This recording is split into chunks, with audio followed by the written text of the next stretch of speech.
రామాంజనేయులు గారు.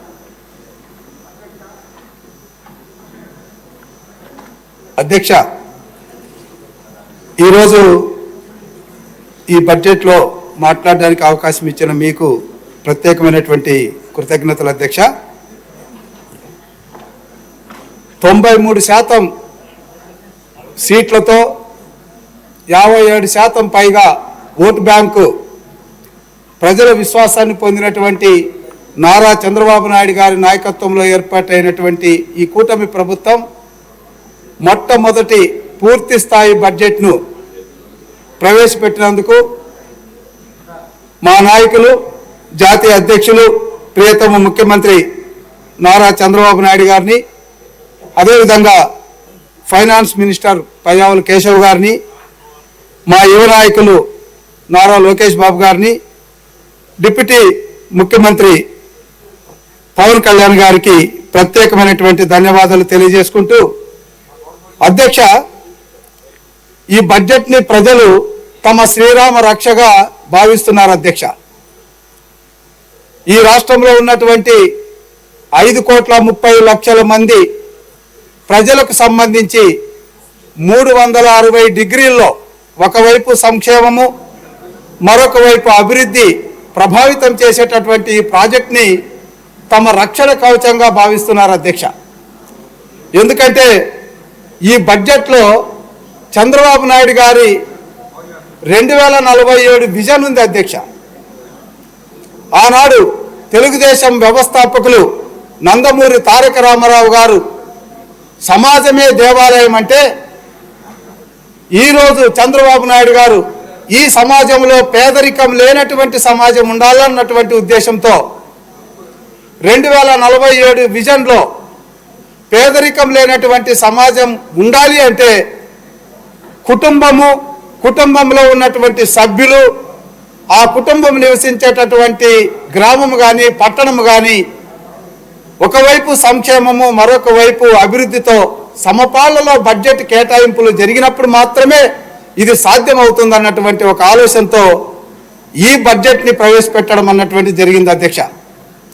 అధ్యక్ష, ఒక్కసారి ఈ బడ్జెట్ వివరాల్లోకి వెళ్లే ముందు ఒక్కమారు కుటుంబాన్ని గురించి మనం మాట్లాడితే, ఒక కుటుంబం ఏర్పడాలంటే ఒక ఇల్లు ఉండాలి అధ్యక్ష, స్థలం కావాలి.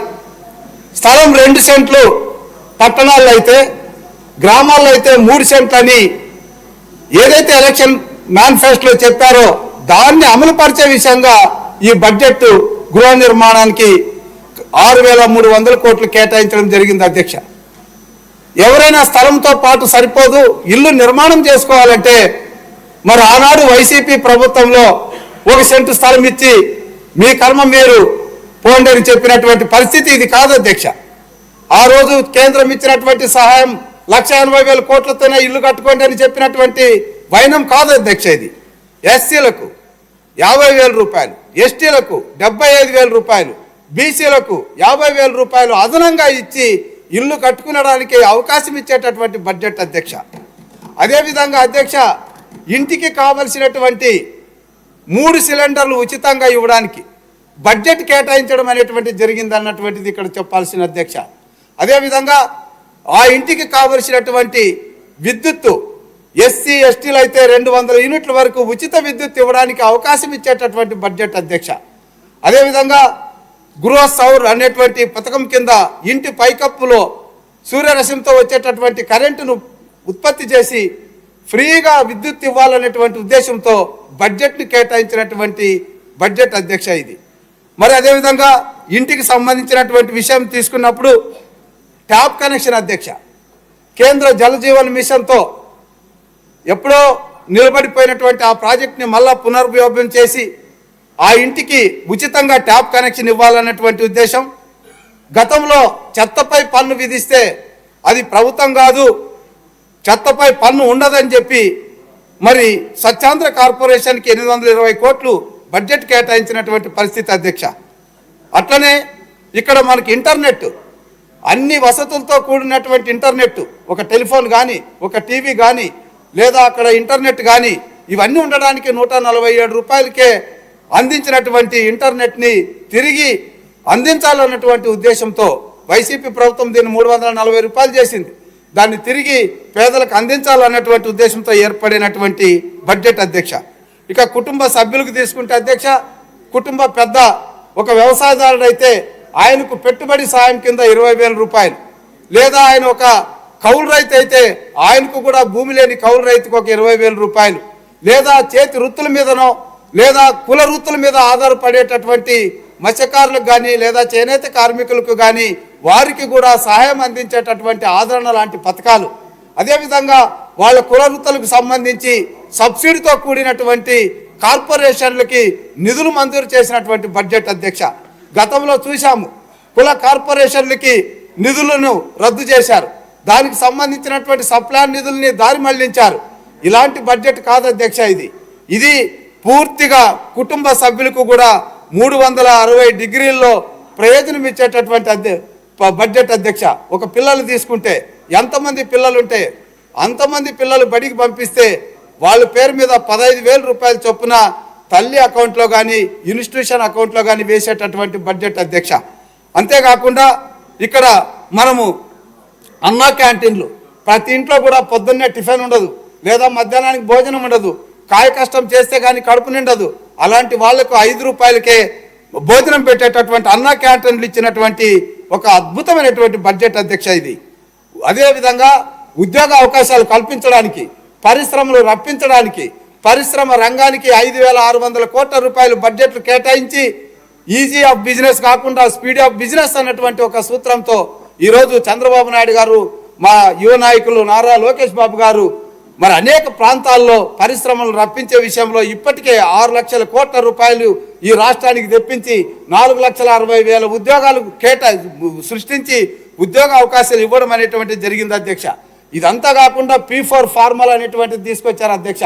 ఆ పై స్థాయిలో ఉన్నటువంటి 10% ధనవంతులు, అట్టడుగు స్థాయిలో ఉన్నటువంటి 20% పేదల్ని, ఒక్కొక్కరు 2 కుటుంబాలని ఆదుకుంటే ఈ సమాజంలో పేదరికం లేనటువంటి సమాజం ఉంటుందన్నటువంటి ఉద్దేశంతో P4 ఫార్ములా ఇచ్చినటువంటి అద్భుతమైనటువంటి బడ్జెట్ అధ్యక్ష.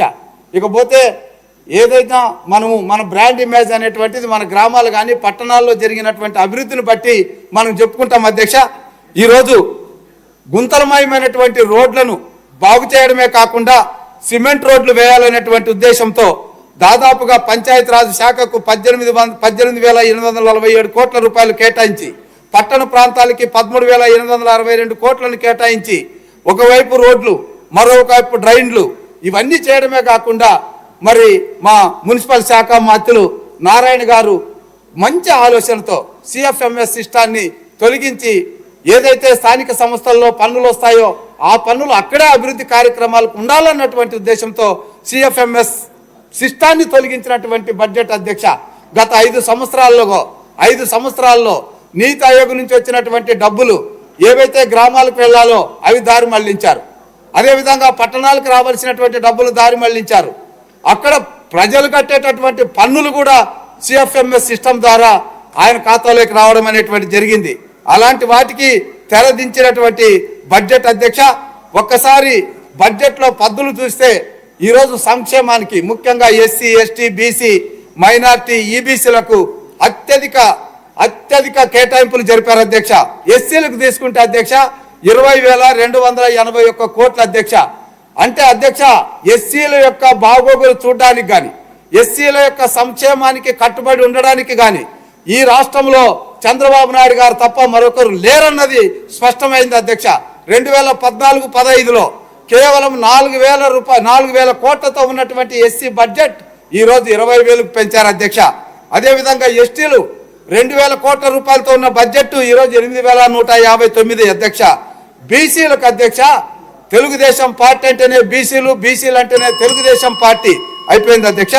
BCలు 47,000 కోట్లు. ఈ విధంగా పాఠశాలకు, ఉన్నత విద్యకు అన్నిటికీ కూడా చేయడం అనేటువంటి జరిగింది అధ్యక్ష. నేను ఒక్క విషయం మాత్రం చెప్తున్నా, ఇంత మంచి బడ్జెట్ ఇస్తే రాత్రి మా బ్లూ మీడియాకు నిద్ర రాలేదు అధ్యక్ష.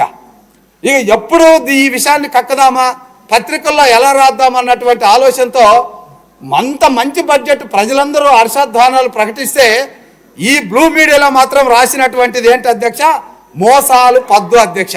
అధ్యక్ష నాకు ఒక్క 2 నిమిషాలు అధ్యక్ష. మోసాలు పద్దు అధ్యక్ష.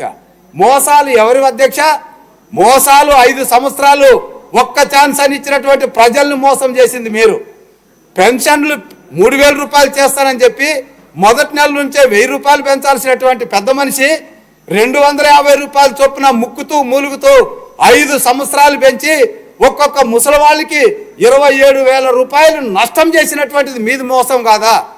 మీరు ఎంతమంది పిల్లలు ఉంటే అంతమందికి బడికి పంపండి, నేను తల్లికి అమ్మ ఒడి కింద డబ్బులు వేస్తానని చెప్పిన పెద్ద మనిషి నేను పిల్లలకు కాదు తల్లికే ఇస్తానని ఒక్కరికి పరిమితం చేసింది నీది మోసం కాదా? 3 రాజధానులు కాదు ఒకే రాజధాని ఉండాలి, సువిశాలమైనటువంటి అమరావతి ఉండాలని చెప్పిన పెద్ద మనిషి సాక్షాత్తు అసెంబ్లీ సాక్షిగా ప్రకటించి 3 ముక్కలు చేసింది మోసం కాదు అధ్యక్ష. ఇకపోతే రద్దులని రాశాడు అధ్యక్ష. 2వ లైన్లో పెద్దగా రద్దులు ఎవరి అధ్యక్ష? 27 స్కీములు ఎస్సీలకు రద్దు చేశావు, 29 స్కీములు ఎస్టీలకు రద్దు చేశావు, 30 స్కీములు బీసీలకు రద్దు చేశారు. మొత్తం ఇతర వర్గాలు కలిపి 120 స్కీములు రద్దు చేసి రద్దులు ప్రభుత్వంగా ప్రకటించబడినటువంటి వైసీపీ నాయకులు ఈరోజు రద్దుల గురించి పెద్ద హెడ్లైన్లు వేయడం ఎంత ఇదంతో జరిగింది. ఇంకొక మాట దగా అన్నాడు అధ్యక్ష. ఆ పదాలు వాళ్ళకే వస్తాయి. ఎవరిది అధ్యక్ష దగా? రైతులను మోసం చేసింది దగా కాదా? యువతను చంద్రబాబు నాయుడు గారు 2000 రూపాయలు నిరుద్యోగ భృతి ఇస్తే దాన్ని ఇవ్వకుండా వాళ్ళు ఉద్యోగ అవకాశాలని నిరుద్యోగ రేటును 4% ఉంటే 17% పెంచినటువంటిది నీది దగా కాదా? ఏ రంగాన్ని వదిలావు? ఏ రంగాన్ని వదలలేదు. అన్ని రంగాల్లో వినాశనాలను సృష్టించినటువంటి మీది దగా.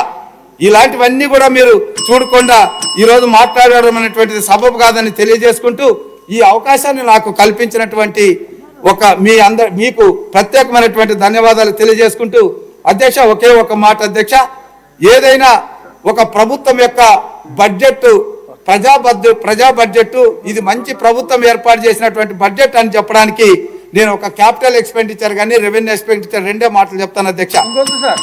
సరే అధ్యక్ష, ఇక్కడ మనము బడ్జెట్లో వివరాలు ఉన్నాయి.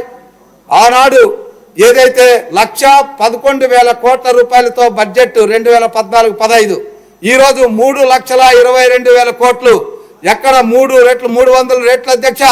అదే వైసీపీ ప్రభుత్వంలో 1,11,000 నుంచి 2,27,000 కోట్ల రూపాయలు మన చంద్రబాబు నాయుడు గారు 5 ఏళ్లలో పెంచితే 2,27,000 నుంచి 2,78,000 కోట్లకే పెంచి నువ్వేదో పెద్దగా ప్రజలను ఉద్ధరించనని చెప్పుకున్నావు. అందుకే మీకు 11 సీట్లకు పరిమితం చేశారు.